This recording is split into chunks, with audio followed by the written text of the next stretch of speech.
उत्तर प्रदेश में आज पहले चरण की वोटिंग हो रही है। इस बीच कांग्रेस महासचिव प्रियंका गांधी आज मुरादाबाद और रामपुर में चुनाव प्रचार कर रही हैं, जहां दूसरे चरण में 14 फरवरी को वोटिंग होनी है। उनसे कार में बात की संवाददाता उबैदुर रहमान ने। उत्तर प्रदेश में विधानसभा चुनाव के लिए आज पहले चरण का वोटिंग हो रही है। इस दौरान कांग्रेस महासचिव प्रियंका गांधी चुनाव प्रचार पर निकली हुई हैं। उनसे बात करते हैं। मैडम, आज पहले चरण का मतदान है, क्या लग रहा है, किस तरह की वोटिंग होने वाली है? क्योंकि महिलाओं के लिए तो आपने 40% टिकट दिया। मेरी आशा है कि ज़्यादा से ज़्यादा महिलाएं बाहर जाकर वोट करेंगी, डालेंगी, और यही आशा है कि वो महिला के अधिकारों के लिए, महिलाओं को सशक्त करने के लिए, उनको सक्षम बनाने के लिए ही अपना वोट डालेंगी। आप मुरादाबाद और रामपुर में आज रोड शो करने वाली हैं। मुरादाबाद आपकी ससुराल भी है, किस तरह का आपको प्यार मिल रहा है इधर जनता से? जब भी मुरादाबाद आती हूँ तो बहुत ज़्यादा ही प्यार मिलता है और बहुत खुशी होती है यहाँ आने से।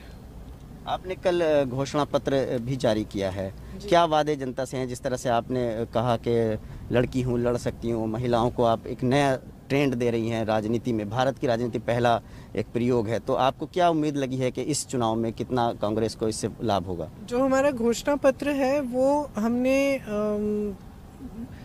1 साल से हमने जो घोषणा पत्र की कमेटी है उनको उत्तर प्रदेश के कोने कोने में भेजा कि आप जनता से बात करिए, जनता से की जो समस्याएं हैं उनको सुलझाने का आप कोई माध्यम निकालिए और उसका एक खाका तैयार करिए। तो उसके लिए ही जो हमारा घोषणा पत्र है उसमें सिर्फ महिलाओं के लिए नहीं, महिलाओं के लिए, किसानों के लिए, दलितों के लिए, ओबीसी के लिए, सबके लिए हमने सोचा है कि क्या हम कर सकते हैं। मुख्य तौर पर जो हमारी 7 प्रतिज्ञाएं हैं जो हम हर जगह ले जा रहे थे पिछले 2-3 महीनों से, सबसे पहले तो वो हैं, उसमें जैसे किसानों का पूरा कर्ज माफ़ होगा हमारी सरकार के आने से, बिजली बिल हाफ होगी और जो कोरोना का बकाया है वो साफ़ होगा। 40% सरकारी रोज़गार में महिलाओं को रोज़गार मिलेंगे, 25% पुलिस भर्तियों में महिलाओं को रोज़गार मिलेंगे, मतलब महिलाओं की भर्ती होगी। इस तरह से आपको तो गैस सिलेंडर का तो आपने देखा ही होगा, जो 3 गैस सिलेंडर देना चाहते हैं हम 1 साल में। छात्राओं को मोबाइल फ़ोन और कॉलेज की छात्राओं को स्कूटी, ये सब चीज़ें हैं। लेकिन इससे ज़्यादा एक गहराई में जाने पर आपको इन घोषणा पत्र में दिखेगा कि हमने एक पूरी तरह से उत्तर प्रदेश के विकास के लिए, ख़ास तौर से जो मुख्य समस्याएं हैं यहाँ, मुख्य सबसे बड़ी समस्या क्या है? रोज़गार। तो रोज़गार, उसके बाद महंगाई, ये दोनों सबसे बड़ी समस्याएं हैं। और तीसरा ये है कि किसान एकदम परेशान और त्रस्त है। उसके अलावा महिलाओं की सुरक्षा, महिलाओं को कैसे सशक्त करना, आगे बढ़ाना, और ये सब चीज़ें तो मैं सिर्फ ये कहना चाहती हूँ कि इसका पूरा हमने अपने घोषणा पत्र में एक खाका तैयार किया है कि हम किस तरह से इन समस्याओं को सुलझा पाएंगे। और छोटे और मध्यम जो व्यापारी हैं उनके लिए बहुत सारी चीज़ें हैं, क्योंकि ख़ास तौर से जो कोरोना में हुआ, लॉकडाउन में हुआ, यहाँ मुरादाबाद में बहुत सारे छोटे मैन्युफैक्चरिंग यूनिट्स हैं, दुकानें हैं, सब बहुत ही परेशान हैं, क्योंकि इन पर एक ऐसा वार हुआ है। आप अगर सरकार की नीतियों को देखें तो चाहे नोटबंदी हो, चाहे जीएसटी हो, सबसे ज़्यादा बोझ इन्होंने उठाया है।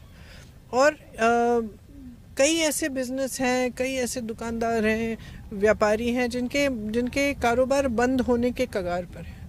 तो हम इसको पहचानते हुए हम चाहते हैं कि पूरी तरह से इनको समर्थन मिले, सरकार की तरफ से सपोर्ट मिले, ताकि फिर से अपने पैरों पे खड़े हो पाएँ। क्योंकि इस सरकार ने उनके लिए कुछ नहीं किया है, उनको सिर्फ परेशान किया है।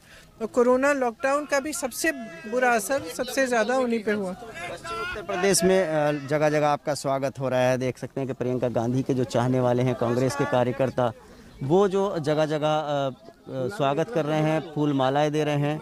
उनकी कोशिश है कि जो उनकी नेता हैं वो जिस तरह से चुनाव प्रचार में निकली हुई हैं और कांग्रेस के लिए प्रत्याशियों के लिए वोट मांग रही हैं। तो प्रियंका गांधी जी से बात करना चाहेंगे। प्रियंका जी, ये बताइए, पश्चिम उत्तर प्रदेश में इस क्षेत्र में बड़ी तादाद में किसान हैं, किसानों के साथ साथ इस इलाके में दूसरे फेस में वोटिंग है, लेकिन जहां आज पहले फेस में वोटिंग है, मतदान हो रहा पश्चिम उत्तर प्रदेश, इस क्षेत्र में बड़ी तादाद में गन्ना किसान हैं, किसानों की समस्याओं के लिए 1 साल तक पिछले आंदोलन रहा है और बड़ी तादाद में माइनॉरिटीज़ के वोटर भी हैं। तो आपको क्या लगता है कांग्रेस को इनका कितना सहयोग मिलेगा, क्योंकि कांग्रेस ने पार्लियामेंट से लेकर के सड़क तक किसानों की लड़ाई में साथ रहा है? हम उनकी लड़ाई में उनके साथ रहे हैं और हम लगातार ये कह रहे हैं कि किसानों को एकदम नकारा जा रहा है और उनके साथ बड़ी ज्यादती हो रही है।